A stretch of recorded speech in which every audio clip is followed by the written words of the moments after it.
O atiendes a mi mujer o te vas de aquí. Jacinto no alzó la voz al decirlo. No hacía falta. Su tono lo decía todo, cortante, seco, definitivo. Yo todavía tenía una toalla en las manos, la última de la carga que acababa de doblar. Me dolía la espalda de tanto agacharme sobre su secadora y mis dedos aún estaban un poco húmedos. Nereida ni siquiera levantó la vista del teléfono. Estaba acurrucada en el sofá, con una pierna doblada debajo de la otra, el pulgar deslizándose por fotos o publicaciones o lo que sea que llenara su mundo. 10 segundos antes había dicho: «¿Me preparas un sándwich?», mientras estás de pie, como si yo fuera parte del mobiliario, como si no acabara de subir 4 bolsas de mandado por las escaleras, como si no estuviera pagando la mayor parte de ese mandado yo misma. Miré a Jacinto, mi hijo. No parecía enojado, solo harto. Ya había tomado la decisión. Lo vi en sus ojos, esa certeza tranquila de alguien que nunca espera resistencia. No de mí, nunca de mí. Bajé la vista a la toalla. Era una de las que les había comprado, como regalo de mudanza, más gruesas, suaves como de hotel. Nereida había puesto los ojos en blanco al abrir el paquete. Dijo que eran demasiado simples para su esquema de colores. La doblé una vez más, despacio. Luego la coloqué con cuidado sobre la canasta de la ropa. Nadie se movió. Caminé hacia el pasillo. Tomé mi bolso, mis llaves, mi suéter todavía doblado sobre el barandal de la escalera. Jacinto carraspeó como si esperara que dijera algo, pero no lo hice. No le di un sermón, no pedí respeto, ni siquiera cerré la puerta con fuerza al salir. Simplemente me fui, y al llegar al final de las escaleras, el dolor en mi espalda ya no se sentía tan pesado. La habitación del motel olía ligeramente a limón y a filtros viejos de aire acondicionado, pero estaba limpia y era mía. La mujer en la recepción me pidió un nombre y le di uno que no había pronunciado en voz alta en años. R. Vélez no parpadeó. Solo lo tecleó en el sistema, me dio una tarjeta plástica de llave y señaló hacia el pasillo. No traje mucho, solo mi bolso, mi teléfono y una bolsa de tela con una blusa de repuesto y un poco de crema para manos. No había planeado irme. Ni siquiera empaqué un cepillo de dientes. Pero una vez que me tendí en la cama, todavía con zapatos, todavía con el chaleco que me había echado sobre los hombros, por costumbre, sentí algo que no había sentido en semanas, tal vez meses, quietud, y dormí 10 horas, sin alarmas, sin pisadas arriba, sin voces ásperas a través de las paredes. Cuando desperté, la luz del sol se filtraba por las persianas plásticas. Me incorporé despacio, me froté los ojos y me tomé un momento para recordar dónde estaba, y luego me puse manos a la obra. La primera llamada fue al señor Quirós, mi abogado. No había hablado con él desde la última vez que Jacinto intentó refinanciar la casa y necesitaba que firmara algo. Contestó al segundo timbre. «Tenemos que vernos», dije, «en persona». La segunda llamada fue a la compañía de gas. Jacinto no se había dado cuenta, pero la cuenta todavía estaba a mi nombre. No cancelé nada. Todavía no. Solo cambié la dirección de envío. La tercera llamada fue al banco. Les pedí que quitaran la tarjeta vinculada que le había dado a Jacinto para emergencias. Les dije que enviaran todos los estados de cuenta futuros directamente a mí. Sin gritos, sin confrontaciones, solo papeles, solo silencio y una cadena de confirmaciones educadas. Para cuando abrí la ventanita de la habitación del motel y dejé entrar el aire cálido de Guadalajara, ya había empezado a deshilar la casa donde vivían hilo por hilo. La primera llamada llegó la mañana después de que cambié la factura del gas. Solo un timbre, luego buzón de voz. Jacinto no dejó mensaje. Vi su nombre parpadear en la pantalla, luego desaparecer. No devolví la llamada.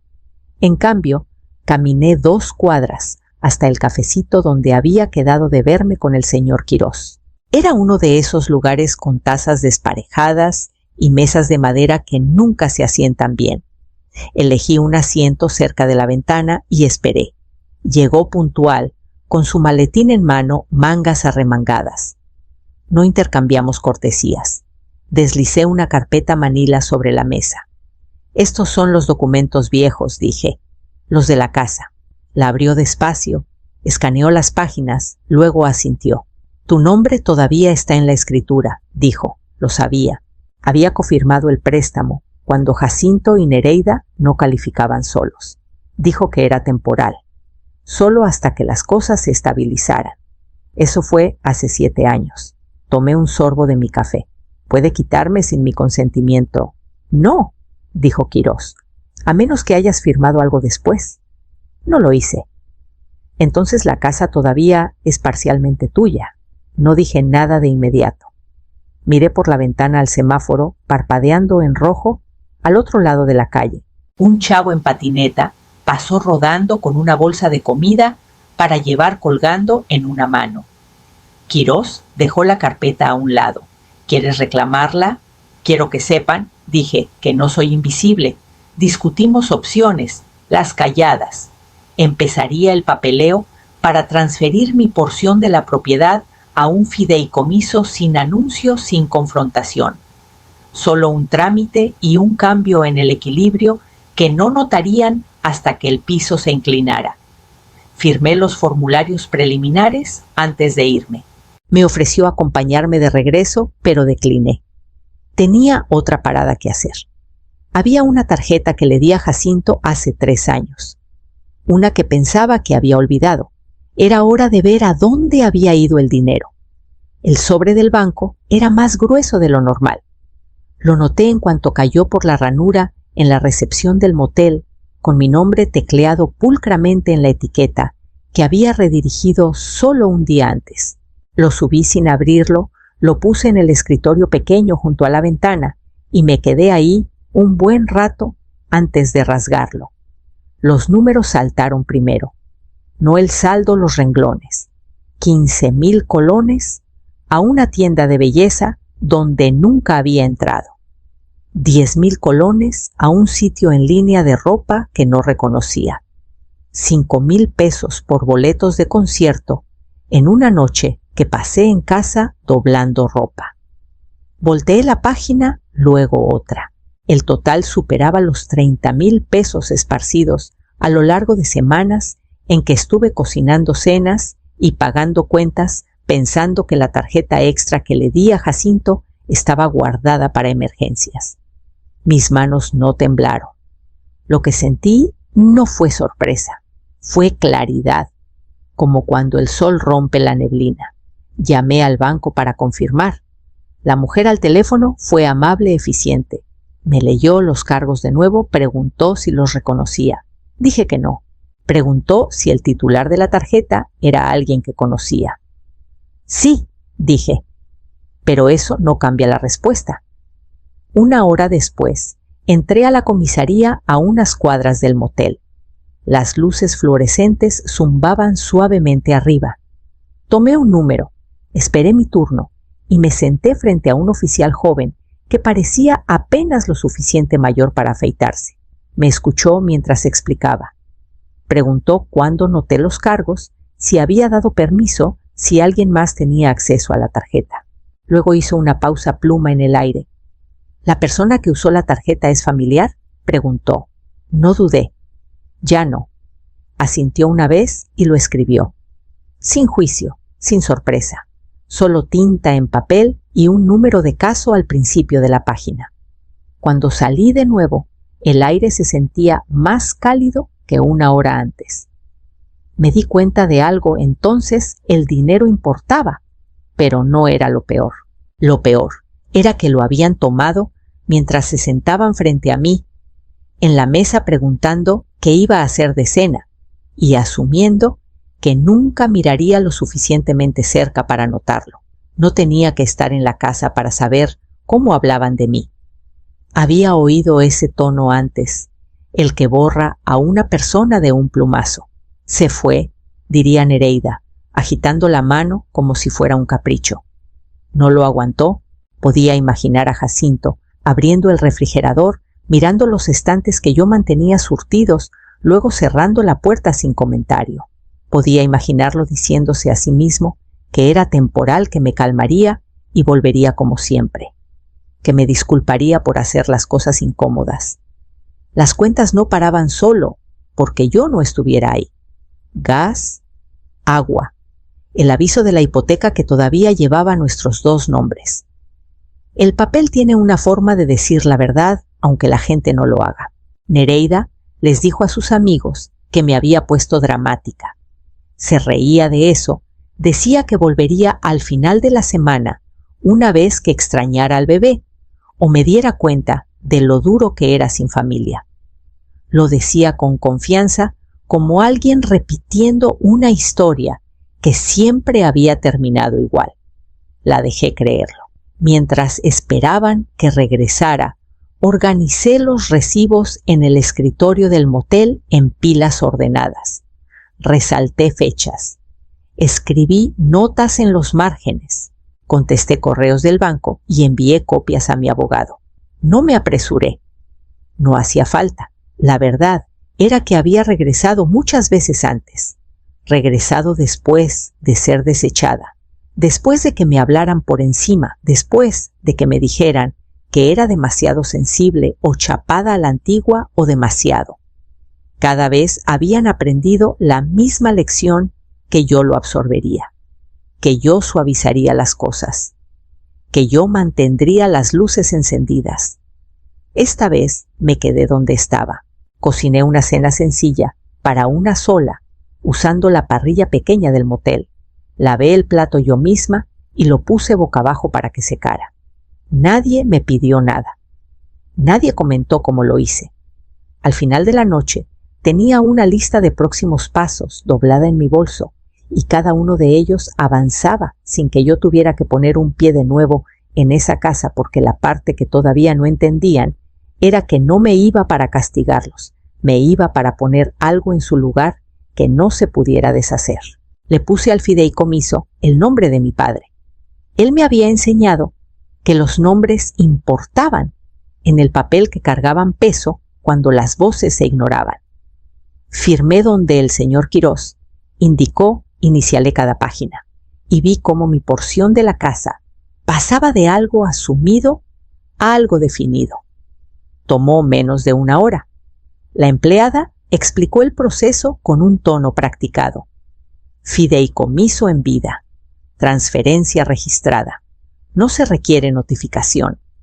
Asentí, le agradecí y deslicé las copias en mi carpeta. No hubo ceremonia, solo sellos, fechas y un cambio callado que alteraba lo que significaba la casa sin cambiar cómo se veía desde la calle. Después de eso fui al banco. Me senté en una silla de vinil debajo de un póster enmarcado sobre bienestar financiero y pedí hablar con alguien sobre mal uso de cuenta. La gerente escuchó con atención mientras describía los cargos, la tarjeta extra, la cronología. No interrumpió. Pidió documentación. Se la entregué. Siguieron formularios, retenciones colocadas, nuevos estados de cuenta solicitados, una nota agregada al archivo. El lenguaje era preciso y calmado, del tipo que no acusa, pero tampoco se dobla. Para cuando me levanté para irme, las cuentas habían sido separadas, el acceso reducido y una revisión iniciada que no desaparecería solo porque alguien dijera que lo sentía. No le dije nada de esto a Jacinto, no mandé un mensaje, no dejé un buzón de voz, no me expliqué por adelantado ni suavicé los bordes. Había pasado demasiados años traduciendo mis necesidades en algo más fácil de tragar para los demás. En cambio, saqué 2 novelas de la biblioteca y devolví un libro de cocina que no había terminado. Caminé de regreso al motel con mi carpeta bajo el brazo y la extraña ligereza de alguien que finalmente había alineado sus palabras con sus acciones. Los documentos avanzaron solos. Después de eso, firmas viajando por oficinas y sistemas que no necesitaba supervisar, porque la verdad ya estaba archivada, y todo lo que quedaba era que la gente viviendo en esa casa notara lo que había empezado a cambiar. La primera llamada llegó un martes. La dejé sonar 2 veces, vi la pantalla iluminarse, con el nombre de Jacinto, luego apagarse, sin buzón de voz. La segunda llamada llegó esa noche. Luego 3 el miércoles. 4 más el jueves. Para el domingo el conteo había llegado a 22. Nunca contesté. Él nunca dejó un solo mensaje, solo su nombre una y otra vez, como si pensara que eso bastaría, como si la mera repetición me desgastara o tal vez me recordara quién solía ser. Pero lo recordaba claramente. Recordaba al niño que me apretaba la mano en el estacionamiento y suplicaba por un cuento extra antes de dormir. Recordaba al adolescente que una vez gritó: «¿No entiendes?», cuando le pregunté dónde había estado a las 3 de la mañana. Y recordaba al hombre que se paró en nuestra sala y me dio un ultimátum con la misma voz que usaba para pedir pizza. Al 7º día, Nereida finalmente rompió el silencio. Mandó un solo mensaje: «Tenemos un bebé», sin saludo, sin contexto, ni siquiera su nombre, solo una línea destinada a jalar algo blando dentro de mí, y lo hizo brevemente. Abrí una ventana de respuesta. Tecleé 4 borradores diferentes. Lo sé, estuve ahí. Ese bebé merecía mejores padres. Esto no es por el bebé. Dile a tu marido que hable por sí mismo. Ninguno se sintió correcto. Ninguno se sintió necesario. Borré el mensaje, cerré el teléfono. Corrí las cortinas hasta que la habitación cayó en un gris quieto y uniforme. Estaban empezando a sentir el espacio que dejé, pero todavía no lo entendían. Pensaban que los estaba castigando.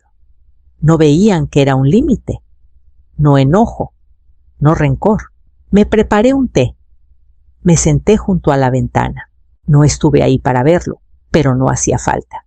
El señor Quirós me había explicado paso a paso detallado exactamente qué pasaría y cuándo. Todo lo que tenía que hacer era firmar, autorizar y quedarme callada. Ya había hecho las 3 cosas. Llegó a la casa justo después de las 9, con el contratista a su lado. Era una mañana cálida, Guadalajara suave, con sol y el leve olor a pasto recién cortado. Jacinto abrió la puerta en pants y con confusión. Nereida estaba en algún lugar adentro. Quirós se presentó. Luego entregó un aviso impreso. Revisión pendiente, propiedad bajo. Ejecución de fideicomiso. Jacinto escaneó la primera línea y sacudió la cabeza, como si pudiera desvanecerse si lo leía 2 veces. «Esto tiene que ser un error», dijo. «No pueden hacer esto». Pero el contratista ya había pasado junto a él y sacaba herramientas de una bolsa de tela. «¿Están cambiando las cerraduras?». La voz de Jacinto se quebró más alta ahora. «Sí», dijo Quirós, calmado como un lago. «A partir de esta mañana, la propiedad está bajo protección formal de fideicomiso. Mi cliente ya no desea compartir la ocupación». Nereida vino corriendo descalza, gritando desde el pasillo. «¿Nos están desalojando? ¿Ella nos está desalojando?». Quirós no se inmutó. Está reclamando lo que siempre fue suyo. Las nuevas llaves le fueron entregadas en minutos. El contratista terminó eficientemente apretando el último tornillo con el mismo desapego de alguien cambiando un filtro. Para cuando se fueron las cerraduras, habían cambiado, el aviso estaba pegado, y Jacinto ya no tenía una puerta principal que pudiera cruzar sin permiso. Recibí el texto de confirmación 1 hora después, completado. Toda documentación archivada, llaves aseguradas. Lo leí 2 veces. No por incredulidad, sino por algo más profundo: finalidad. Habían dado por sentada mi presencia en esa casa tanto tiempo que creían que me había muerto ahí. No entendían que solo había estado descansando. Y cuando oí el toque en mi puerta Esa tarde, la puerta del motel suave pero constante, supe que había venido con más que preguntas. Abrí la puerta solo hasta donde permitía la cadena.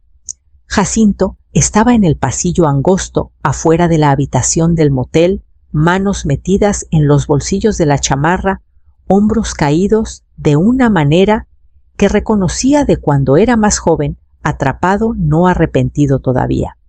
No había llamado antes, no había mandado texto, simplemente apareció. «No pensé que usaría tu tarjeta», dijo de inmediato, como si temiera que el silencio se endureciera entre nosotros si esperaba demasiado. «Te lo juro. Pensé que era solo mandado. Cositas». Estudié su cara. Las líneas bajo sus ojos eran más profundas de lo que recordaba. Se veía cansado, pero no sorprendido. Esa parte importaba. «Tú la viste hacerlo», dije. Sacudió la cabeza. «No yo». «¿Viste llegar los paquetes?», continué. «¿Viste los boletos? ¿Viste los cargos en el mostrador de la cocina cuando yo cuadraba las cuentas? Y no dijiste nada». Abrió la boca, luego la cerró de nuevo. Se pasó una mano por la cara, como solía hacer cuando no podía argumentar su salida de un problema.